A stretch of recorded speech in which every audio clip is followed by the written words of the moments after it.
Nation. It's great to be here again. I'm Chris Frazier, your host. It's June 14th. We're amazed to be here at the Longview Public Library. I'm here with Terry Knowles, our children's librarian, and she's going to talk to us about some amazing activities that can get you and your families involved this summer.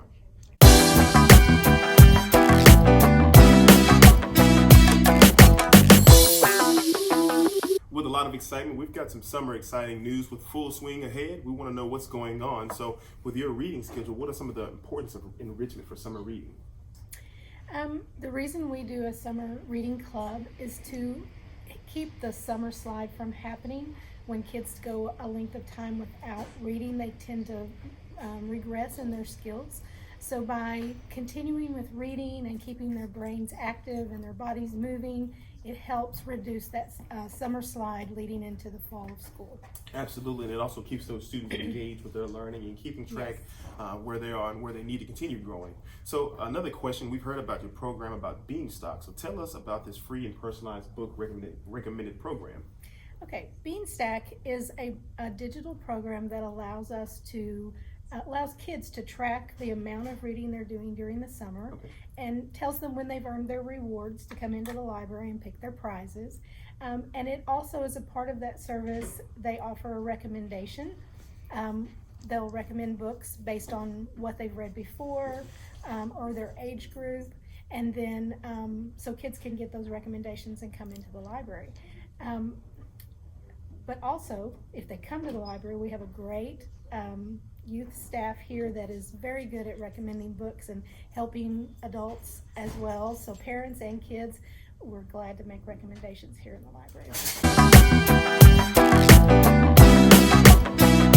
So tell me how the summer reading program works. Okay, they can choose one of two ways to sign up for summer reading. They can go to Beanstalk and do online everything where they track their reading online and they're told about their rewards, when to come into the library. Or they can come into the library and sign up with us, and we'll give them paper forms, just like always, that they can track their reading and they can see when their prizes are eligible that they can get. The prizes that we offer, we have a weekly goal. For each age group has a different weekly reading goal. If they meet their goal for that week, they get to come in and pick out a small prize. And then there's also some extra prizes they can win by doing activities, which includes more things than just reading. It's like things like say wave at the librarian or go swimming. And there's things to try to keep them active throughout the summer. So if they do those activities as a part of summer reading, they can redeem those for a prize as well. What are some of the prizes for adults? The adults are always wanting prizes. We talk about the kids enough. So what are some of those rewards that adults get? Adults can sign up for summer reading club as well. We have an age group that's called adult, and if they have a weekly drawing for a prize, if they read a certain number of minutes, they come and fill out a raffle ticket, and they're in a drawing for that week. Perfect.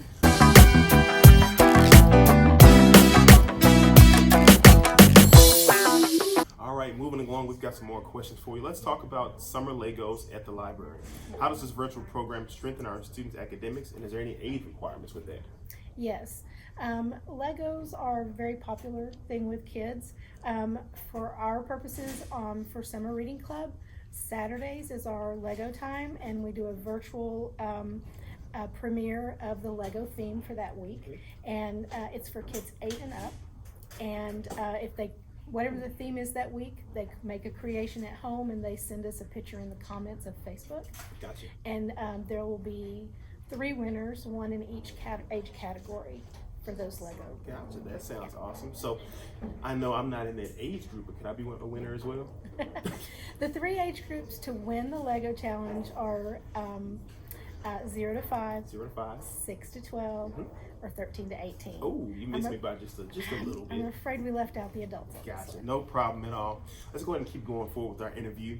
Let's get a bit more into depth about the virtual program. Share with our audience about music and movement and what's all that about. Okay. Music and Movement premieres on Mondays. Okay. And we do that virtual this summer. Mr. Adam, one of our great youth services guys, does that every week. Music and Movement is all about getting preschool age kids in tune with music, and that is a building block or foundation for literacy, actually. So the music and the movement and activities, learning to keep a beat, all of that is a foundational part of learning to read and being literate.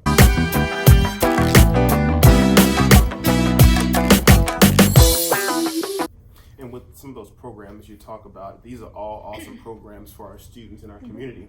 What are ways that our volunteers can get acclimated with this program you have? What ways can they get signed up? Okay, we do have teen interns that work here at the library. They have already been chosen and trained for this summer, but in the fall we will be seeking out new teenage volunteers that serve as interns throughout the library. And is that an online application that they can submit, or how does it work?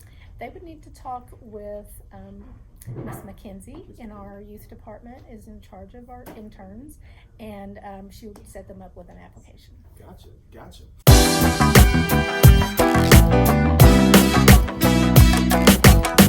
So for scheduled events, we noticed that you have free daily activities. What are the most exciting activities in your eyes? Well, for me, as a children's librarian, my favorite thing is story time, of course. That's all about interacting with books and singing and even dancing from time to time. Do you dance? On occasion. So story time is very special to librarians, and so that's probably my personal favorite thing. That's your personal favorite. What would be some activities that are free that you think that our community would love to engage in? Okay, we have a calendar. If you sign up for Summer Reading Club, you'll get a calendar of activities for June and July. Everything we have on there, but basically Mondays we have music and movement, which is virtual. Tuesdays it's story time at the Arboretum, every Tuesday at 10:30.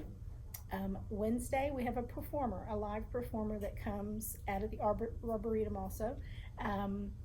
Today we had Dano, who is a singer. Next week we have Creature Teacher coming, and the week after that, Wildlife on the Move. So there's a lot of fun live programming there. Thursdays is called Crafty Kids, so they can come to the library and pick up a craft, an age-appropriate craft to do. Fridays is the gaming day, so we have 2 to 4 on Fridays. We have a Super Smash Brothers for ages 8 and up.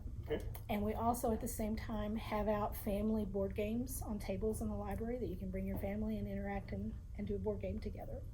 And Saturdays, of course, is our Lego challenges. That's virtual. It's virtual. So I think I might bring my family, get involved in some of those challenges as well. I think I'm a little bit more on the arts and crafty side. So what activities would you offer for our families, arts and craft wise? Okay, so there's a couple of opportunities for crafts during the week. Every Tuesday for Storytime Day, we have a craft that's related to the Storytime. You can pick up at the desk here in the library. If you come to the Arboretum, we usually will have those crafts there to pass out as you go, but you can also come to the library and pick them up. And then Thursday, as I told you, the Crafty Kids Day, we have for the 0 to 5 group and the 6 and up group, we have age-appropriate crafts to pick up those days. Perfect. That sounds great.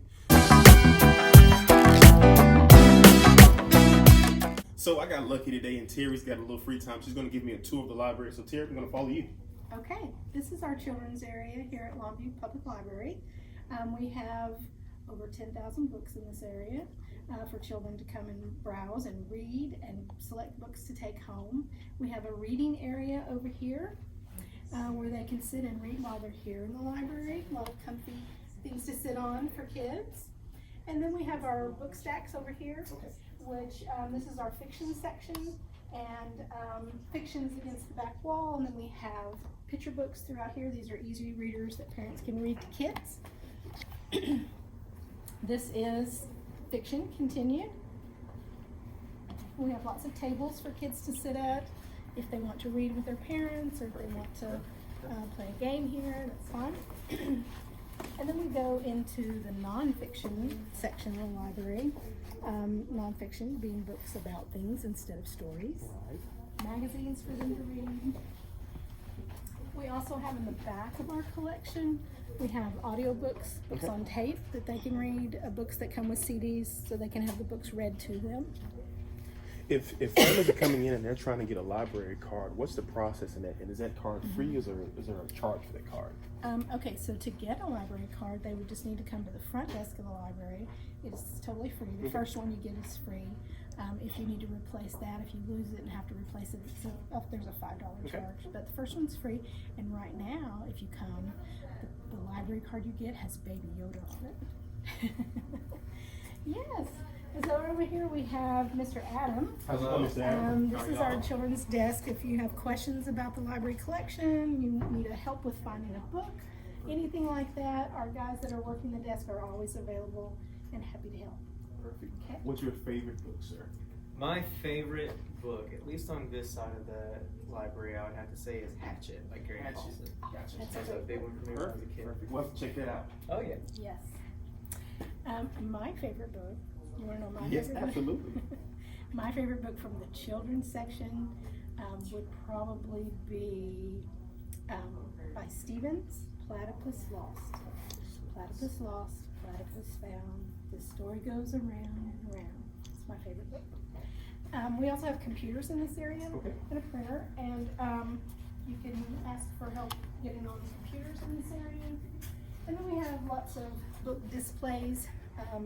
There's the Bluebonnet books right over here. Texas Bluebonnet books are books. It's a reading list that comes out every year for grades 3 through 6, and it's recommended by Texas librarians. And so there's a great list of 20 books every year, and it's the only award in Texas for authors that it's voted on by the kids. Adults cannot vote. So kids read. If they read 5, they can vote, and so that's a Kids' Choice Award. And we have other displays along the way, books, counting books and new books, and so there's some displays of book suggestions all around. And there's a station over here you can check out your own books. An automated checkout, so now if you have your library card, you can pick out your books and you can come to the kiosk and check out your own books. The kids love to do that. So for those families that are not used to or acclimated to reading, what would be something you would advise a new reader? What would be something that will help them engage in the love of learning? The most important thing is just to find a book that's interesting to them. I would allow kids to choose their own books, even if it's something, the parent may have an agenda. We need to get 4th grade level reading for him with his 4th grade.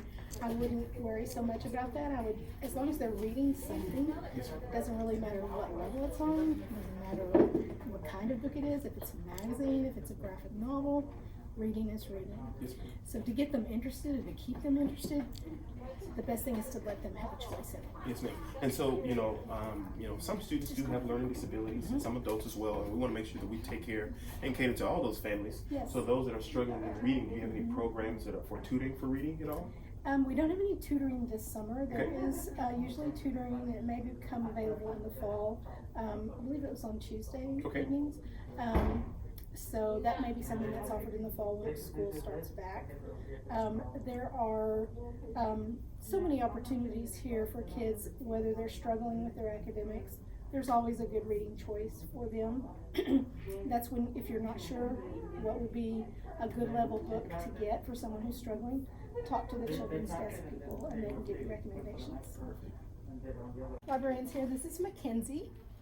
Hi guys. Mackenzie runs our Lego program, so she's the one that tells all about the Lego themes. And she also helps with our intern program. Well, Terry, we thank you for being with us today. We thank you for sharing with Good Morning Lobo Nation. Once again, we thank you for tuning in. It's always a great day to be a Lobo. Have an amazing day.